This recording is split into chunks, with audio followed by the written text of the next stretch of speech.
Nah, kemudian terakhir ini nggak boleh lama-lama. Kalau lama-lama nanti sampean pinternya nyanyi saya. Jadi sudah. Tapi nggak apa-apa lah. Saya ini termasuk kiai yang sudah diundang. Ini termasuk Pak MPR, nggak boleh undang saya. Pak Nusron apalagi nggak boleh. Itu kalau di kampung sama saya hormat. Kalau di sini kok kayak menteri gitu. Menteri betul tapi. Lawang gurunya dia itu teman saya gitu. Jadi tanya ini kalau nggak percaya. Makanya kalau sama saya beliau cium tangan, saya sebetulnya ya nggak siap dicium tangan menteri itu nggak siap. Apalagi dihormati Pak Nazar nggak siap, nanti dikira minta haji malah repot. repot.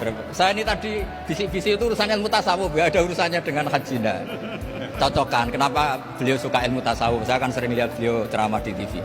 Katanya obat Gus obat. Orang kalau belajar tasawuf kan kepenak itu. Kayak wis ahli swarga kan kepenak di tasawuf itu kan memang. Sekarang saya cerita tentang ini karena bidang yang saya tekuni. Ada kitab tentang ulumul Quran namanya Al-Mufradat fi Gharibil Quran. Dikarang oleh Ar-Raghib Al-Asfihani. Ini kitab luar biasa. Di situ hanya cerita lafaz-lafaz per kata. Saya tadi sebelum kesini ngajar dulu di pondoknya Beki, Baitul Qurannya Pak Kures. Karena memang saya termasuk pengajar di sana.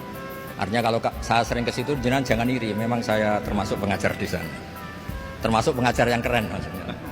Keren itu artinya pakai referensi, bukan asal. Begini kata kitab itu. Rasulullah SAW itu kan punya nama Muhammad, orang yang banyak sikapnya atau semua sikapnya terpuji. Termasuk ketika sebagai manusia, sama kita termasuk ketika sebagai apa? Manusia. Sebagai manusia aja Nabi gak pernah salah. Begini kata kitab itu. Nabi-nabi yang keren-keren itu, sama lihat di Ahaditsus Syafa'ah, itu masih egois. Ketika ada haulul mauqif, ada prahara mauqif, itu semua Nabi bilang nafsi, nafsi, nafsi, nafsi. Ketika dimintai syafaat bilang nafsi, nafsi. Tapi Rasulullah SAW itu beliau ngendikan ummati, ummati.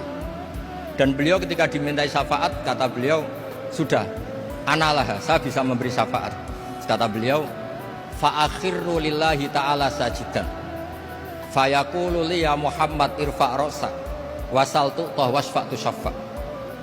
Kayak apa hebatnya Rasulullah SAW? Umumnya para nabi melihat akhirat itu sudah akhir dari semua amal. Itu menurut Nabi Muhammad gak keren. Allah itu gak bisa didikte akhirat. Allah itu Tuhan, tetap yaf'alu ma yasha. Jadi gak bisa misalnya sudah akhirat orang nyuwun sewu terus tanya, ya Rasulullah ini sudah akhirat kok jenengan sujud bareng ini gimana? Ini sudah nggak darul amal tapi ini darul jaza. Tidak bisa. Akhirat nggak bisa dibatasi. Karena akhirat nggak bisa membatasi Allah, Nabi tetap dengan rileksnya minta sama Allah. Fa ahmaduhu bima hamida 'allamani ya rabbi. Kemudian saat itu saya muji-muji Allah dengan pujian yang luar biasa. Terus kata kitab itu, fa Muhammadun Ahmadu min ghairihi. Makanya beliau punya nama Ahmad.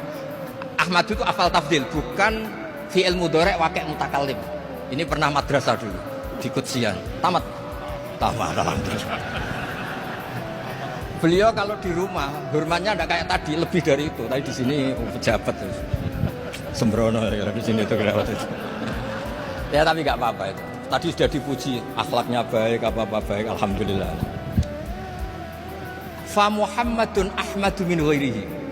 Ketika para nabi gak bisa muji Allah di mahsyar, bahkan mereka itu nyuwun sewu egois, hanya mikir diri sendiri, nafsi-nafsi.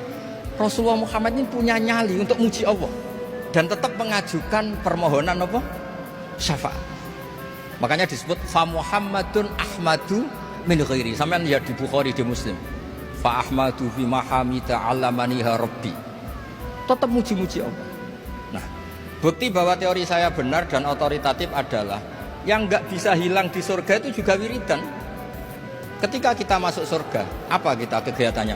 Da'wahum fiha subhanakallahumma wa tahiyyatuhum fiha salam wa akhiru da'wahum alhamdulillahi rabbil alamin. Nah, kemudian ini juga yang terus kemudian dinyatakan al-baqiyatus sholihat. Ini kalimat-kalimat yang abadi.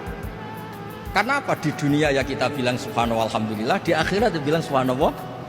Kayak apa kerennya kita sebagai Bani Adam? Nah, makanya disebut alladzina yu'minuna bil ghaibi. Wong tidak melihat Allah, tidak melihat surga, tidak melihat neraka, tapi iman kita ini kayak iman sing musyahadah. Iman sing hakul yakin ainul